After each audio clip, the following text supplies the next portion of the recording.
Well, hello, everyone, and welcome back to Connect Groups. So this past Sunday, we launched a new series. The title of it is called But As For Me.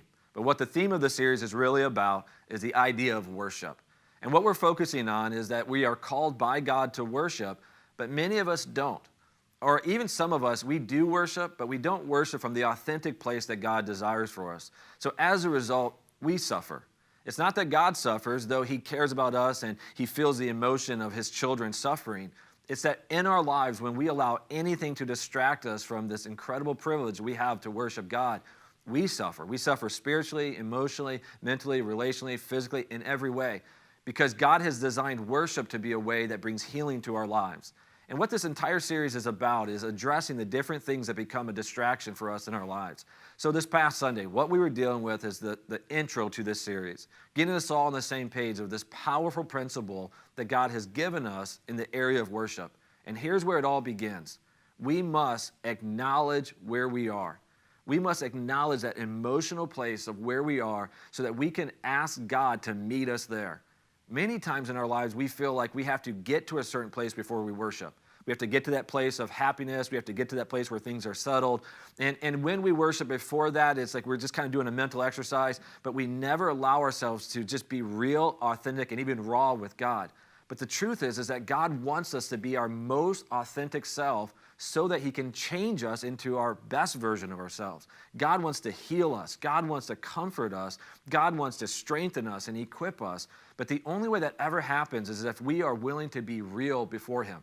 See, if we're not real, we're never going to ask God into that situation. If we keep having a mask or we keep putting our hands around the situation and just say, I got to shield it from everybody else, then we're never inviting God to come into our situation and to move in a mighty way.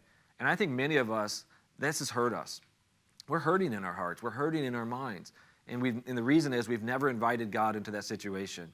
But as the psalmist David showed us and modeled, once we acknowledge where we truly are, then from that place we can ask God to move in our situation. And that's exactly what He did. He said, God, this is emotionally how I'm feeling. This is practically how I'm feeling. This is the reality of my situation.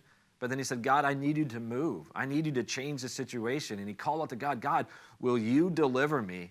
But then this is what I love, and this is where it leads. Before anything changes. So David is writing this. He's saying, here's my real situation. Here's what I need you to do. But before anything has the time to change, God, I'm still going to worship you. I'm going to praise you because here's what I know. You are faithful. And when I worship, I'm inviting the God who created everything to move in my situation. And David worshiped in faith in advance because he knew God was going to move in his situation.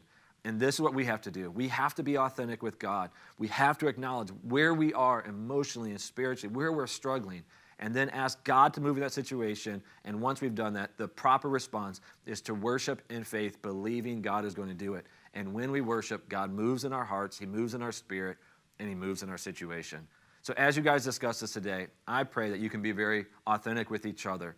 I know this. You guys already have the connection. You already love each other. So feel the freedom to be raw and real with each other so that you can lift each other up in prayer and together worship the Lord. I love you guys. I'm praying for you, and I'll see you this Sunday.